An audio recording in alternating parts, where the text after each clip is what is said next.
During one of my D&D campaigns, I planned an epic boss fight that was meant to, well, be epic, while also revealing an important plot twist during the fight itself.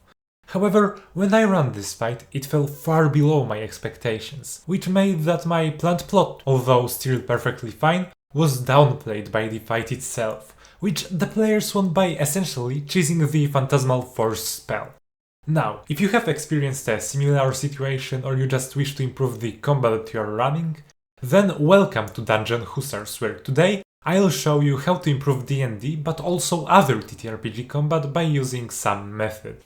Although in order for me to suggest an improvement to combat, we first need to establish what exactly is to be improved in D&D combat, as well as establishing the traits of an ideal combat encounter. For me, for example, when I run combat, it needs to include narrative stakes. The encounter must be connected in some way to the main story, while also being a place where the story would branch out depending on the fight's outcome.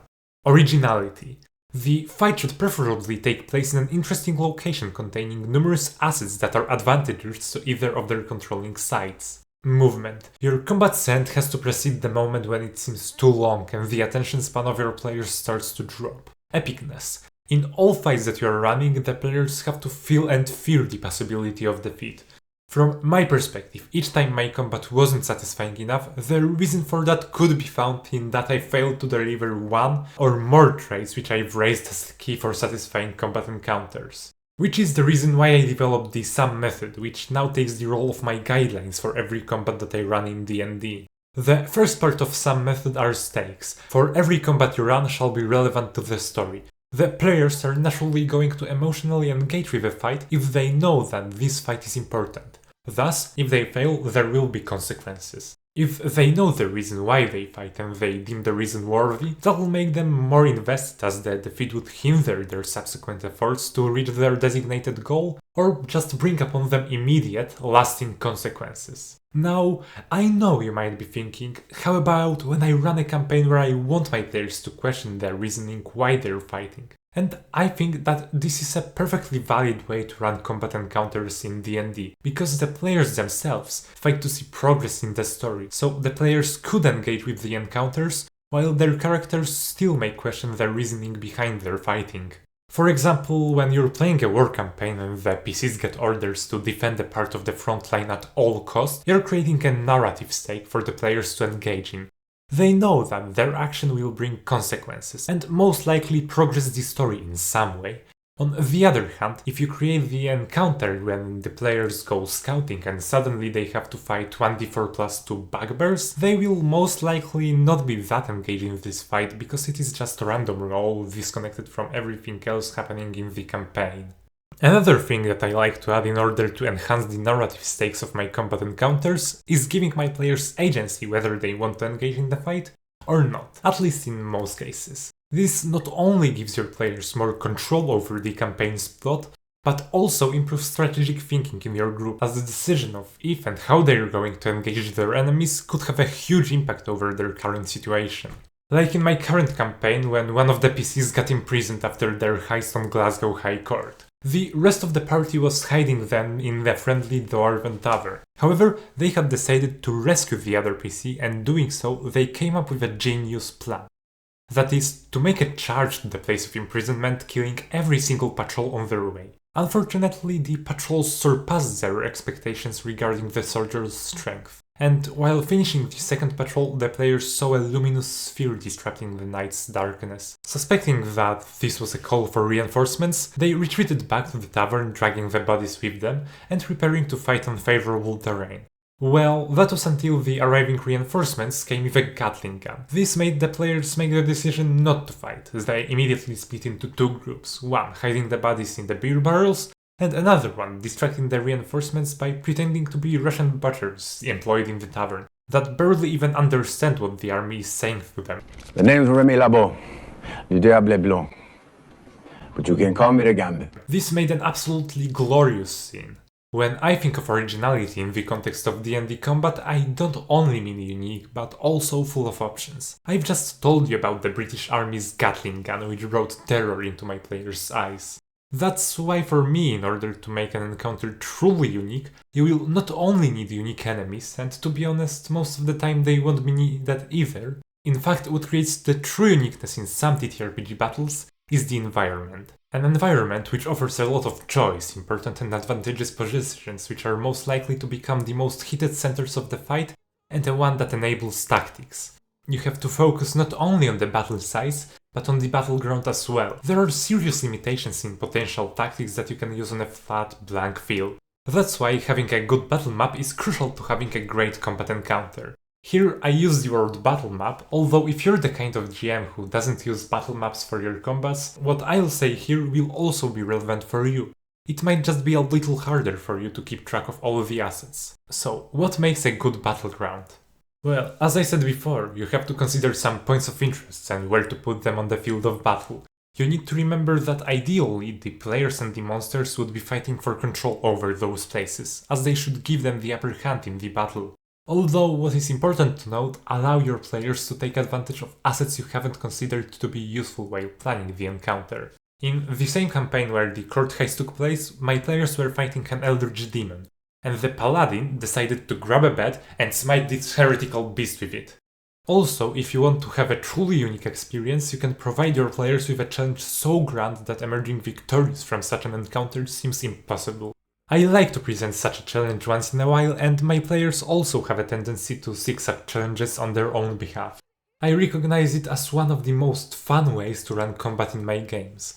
That is mainly because of two things. 1. It mixes combat with roleplay and even exploration, which finally results in some insanely good scenes. 2. It forces the players to become insanely creative, as their normal abilities either don't work entirely on such a scale, or they require a special setup. One such challenge was the aforementioned heist on the Glasgow High Court conducted by my players. It began with the party splitting again into two groups. However, this time there were no Russian butchers, but American farmers who got to the court guards and told them that there's a fire on the other side of a nearby river. The guards told them that it is the responsibility of firefighters to handle it. However, with some insanely good deception rolls, they managed to convince the guards that they were ordered by the chief of Glasgow's City Watch to get them to hell. When they followed, the players killed the guards, and one of the party rogues who played a shape-changing race absorbed the form of a fallen guard and dressed in their uniform. Then the others started a real fire and drawn more guards to that place, giving the rogue a chance to infiltrate the building. While the rogue infiltrated, they got into the archive, got everyone inside high on opium, and set the place on fire. After the authorities arrived, the wizard created an illusory voice that spoke loudly about the chief's incompetence. Loser. What? While running an encounter, movement is something that you can't undermine. I'm calling it movement here mostly for the sake of the acronym sounding better, although I will admit that pace may describe the concept better. Its involvement in creating an encounter is indirect, as it determines when a fight should end, so it would be epic without the feeling of tiredness after fighting some enemies for over 2 hours real time. Movement is important because even if you plan a perfect fight which includes stakes, originality and epicness, but you underestimate the time needed to resolve the combat as the scenes drags longer and longer, the players will most likely feel bored and tired by the encounter's length. In fact, in the past, most of the time when I created an unsatisfying combat encounter, the reason for its failure could be found in that I haven't considered just how much time this encounter would take to resolve. Now, the important question becomes how to quicken D&D's combat, and there are a lot of ideas trying to resolve the problem of D&D combat being too slow. From those I have tried, they can be segregated into 3 main groups. 2 regarding the beginning and end of the combat, and 1 regarding the encounter structure as a whole. The first group can be described as basically house ruling initiative in some way, so you spend less time rolling for it, determining the turn order, and looking for who's next.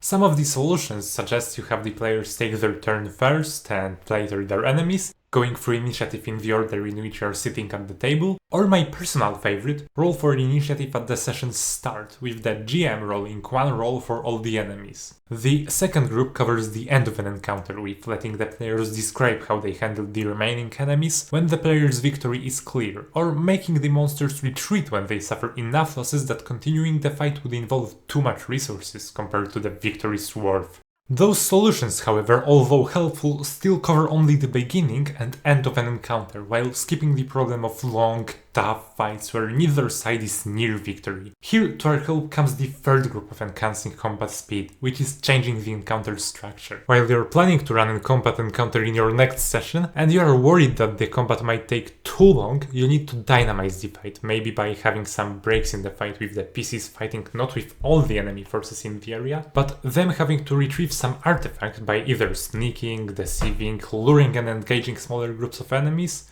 or if you prefer it in other way, you can also make that in a number of turns your monsters are going to gain some serious advantage in the form of reinforcements, some powerful spells, or any other thing which, if the players fail to beat their enemies in their designated amount of turns, it would completely reshape the encounter, effectively improving the player's engagement in the scene.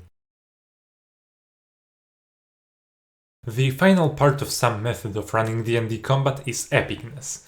I don't really like combats which are present in your session for one of those reasons. 1. The combat to limit the player's resources. This combat is present during your games because you feel that if your players proceed to the fight that you designed to be epic with full resources, they'll be too powerful. Usually, you create those types of encounters while playing with power gamers who bring optimized characters to the table. So now you've created an encounter focused solely on the purpose of limiting their resources. My main problems with these types of fights is that they are just a waste of session time, and they're just ineffective when playing with power gamers that conserve their resources. You'll have a hard time making them use their precious spell slots or limited use abilities on some side fight.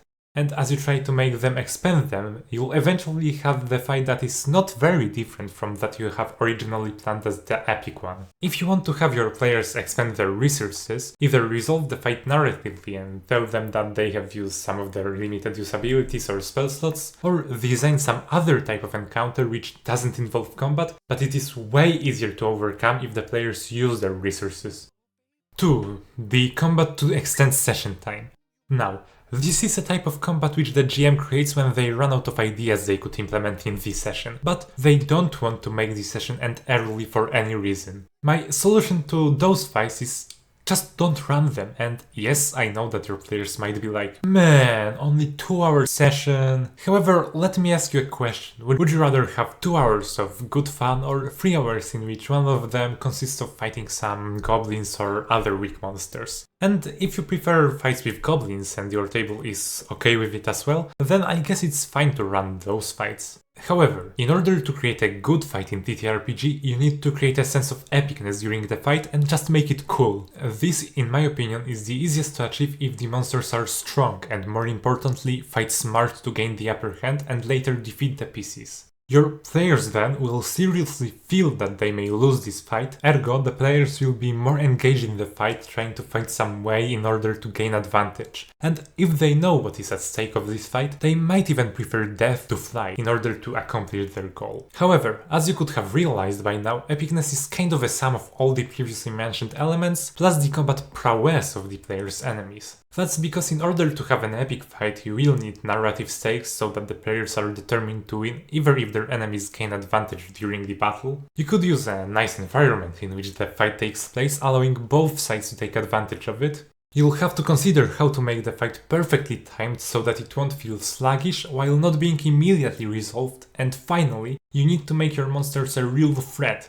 Give them powerful and cool abilities they could use against the players, and make them use them in a smart way and not just charge straight into their enemies. While also you should give your monsters some weaknesses that the players could potentially exploit. Now that I've established what makes a good combat encounter in D&D, let's create one. For the story background, I'll go with the players being members of a swamp camp brotherhood. The brotherhood worships a weird, banished god called the Sleeper, and is actively trying to summon it.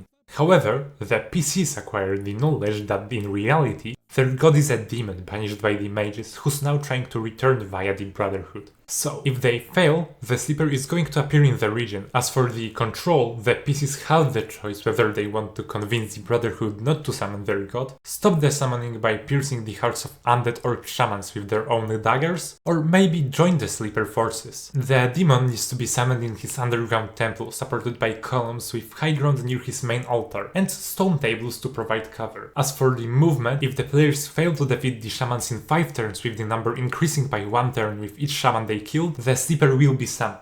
The player's enemies know how to stop the summoning of the sleeper, so they would devote themselves to protect the shamans. And that's how to create engaging and epic combat in D&D and other ttrpg systems. Thank you for watching the video until the end. I hope you've enjoyed this one. If so, then I will be very grateful if you leave a like, comment and subscribe to the channel so you won't miss more videos like this. In the link in the description you can find the stat block of the sleeper, his shamans and the battle map. And for now, goodbye.